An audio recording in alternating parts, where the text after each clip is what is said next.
بسم اللہ الرحمن الرحیم۔ آپ کے بچے بھلے آپ سے پوچھیں یا نہ پوچھیں، آپ انہیں یہ ضرور بتایا کیجئے کہ ہم فلسطین سے اس لیے محبت کرتے ہیں کہ یہ فلسطین انبیاء علیہ السلام کا مسکن اور سرزمین رہی ہے۔ حضرت ابراہیم علیہ السلام نے فلسطین کی طرف ہجرت فرمائی۔ اللہ تبارک و تعالی نے حضرت لوط علیہ السلام کو اس عذاب سے نجات دی جو ان کی قوم پر اسی جگہ نازل ہوا تھا۔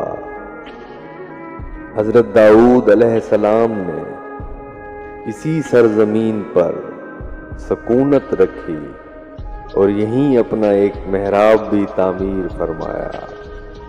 حضرت سلیمان علیہ السلام اسی ملک فلسطین میں بیٹھ کر ساری دنیا پر حکومت فرمایا کرتے تھے۔ چیونٹی کا وہ مشہور قصہ جس میں ایک چیونٹی نے اپنی باقی ساتھیوں سے کہا تھا، اے چیونٹیوں اپنے بلوں میں گھس جاؤ، یہیں اس ملک میں واقع اسقلان شہر کی ایک وادی میں پیش آیا تھا جس کا نام بعد میں وادی نمل، چیونٹیوں کی وادی رکھ دیا گیا تھا۔ حضرت زکریا علیہ السلام کا محراب بھی اسی شہر میں موجود ہے۔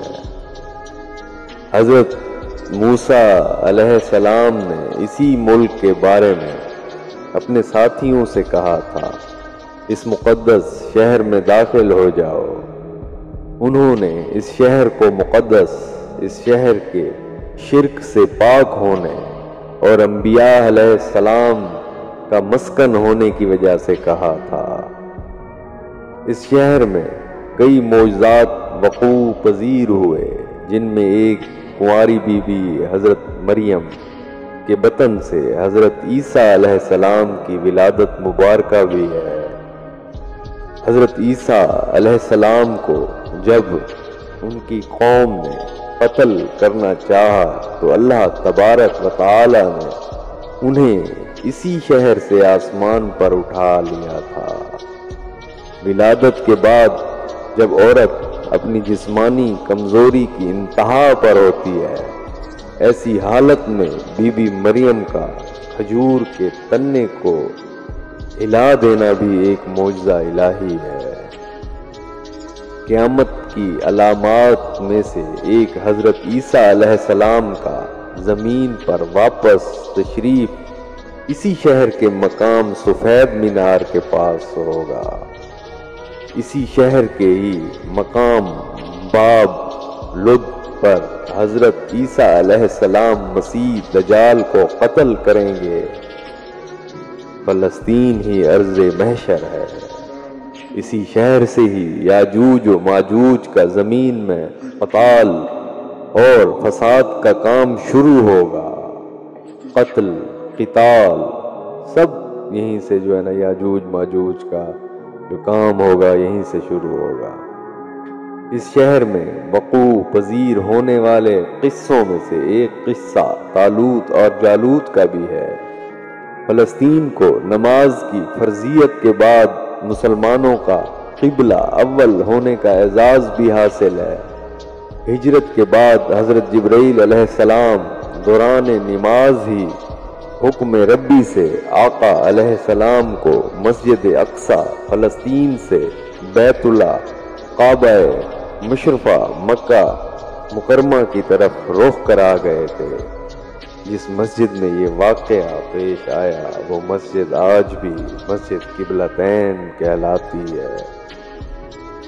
حضور اکرم صلی اللہ علیہ وآلہ وسلم معراج کی رات آسمان پر لے جانے سے پہلے مکہ مکرمہ سے یہاں بیت المقدس فلسطین لائے گئے۔ سرکار دو عالم صلی اللہ علیہ وآلہ وسلم خاتم النبیین کی اقتداء میں انبیاء علیہ السلام نے یہاں نماز ادا فرمائی۔ اس طرح فلسطین ایک بار پھر سارے انبیاء کا مسکن بن گیا۔ پھر مسکن بن گیا۔ سیدنا ابو ذر کہتے ہیں کہ میں نے رسول پاک صلی اللہ علیہ وآلہ وسلم سے عرض کیا کہ زمین پر سب سے پہلی مسجد کون سی بنائی گئی؟ تو آپ صلی اللہ علیہ وآلہ وسلم نے فرمایا مسجد الحرام، مسجد الحرام یعنی خانہ کعبہ۔ میں نے عرض کیا کہ پھر کون سی مسجد بنائی گئی؟ تو آپ صلی اللہ علیہ وسلم نے فرمایا کہ مسجد الاقصی یعنی بیت المقدس۔ میں نے پھر عرض کیا کہ ان دونوں کے درمیان کتنا فاصلہ تھا؟ آپ صلی اللہ علیہ وسلم نے فرمایا کہ 40 برس کا، اور تو جہاں بھی نماز کا وقت پا لے وہیں نماز ادا کر لے، بس وہ مسجد ہی ہے۔ سال حبیبنا صلی اللہ علیہ وسلم کے بعد، وصال کے بعد، وفات کے بعد حضرت ابو بکر رضی اللہ تعالیٰ عنہ کو ارتداد کے فتنہ اور دیگر کئی مشاکل سے نمٹنے کے لیے عسکری اور افرادی قوت کی اشد ضرورت کے باوجود بھی ارض شام فلسطین کی طرف سے آپ صلی اللہ علیہ وآلہ وسلم کا تیار کردہ لشکر بھیجنا بھی ایک ناقابل فراموش حقیقت ہے۔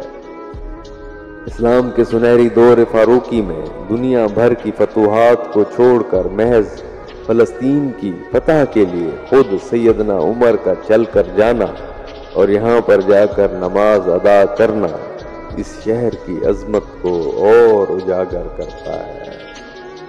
دوسری بار بعینہ ہی معراج کی رات بروز جمعہ 27 رجب 583 ہجری کو صلاح الدین ایوبی کے ہاتھوں اسی شہر کا دوبارہ فتح ہونا بھی ایک نشانی ہے۔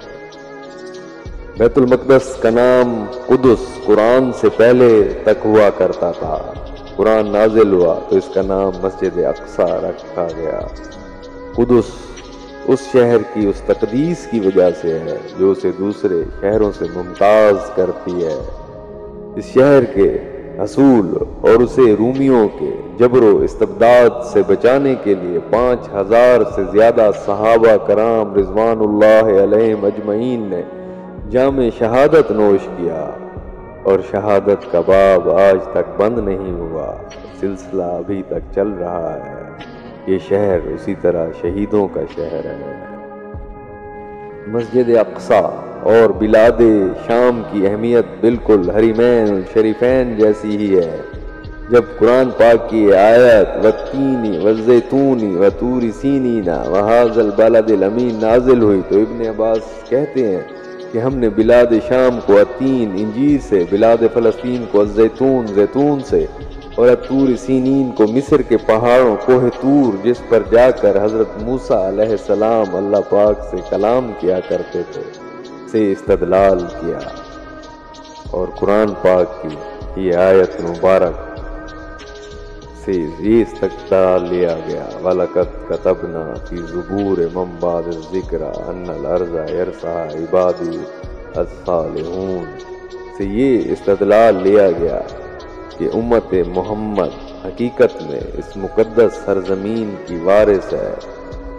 فلسطین کی اس عظمت کا اندازہ اس بات سے بھی لگایا جا سکتا ہے، یہاں پر پڑھی جانے والی ہر نماز کا اجر 500 گنا بڑھا کر دیا جاتا ہے۔ اے مالک کل کائنات، فلسطینی ماؤں، بچوں، بہنوں، بوڑھوں، بزرگوں کی مدد فرما یا اللہ، مدد فرما، انہیں پنجہ یہود سے نکال دے یا اللہ۔ اب تو انہوں نے پانی بند کر دیا ہے، چند لمحوں کا پانی رہ گیا ہے یا اللہ، رحم فرما، رحم فرما، رحم فرما۔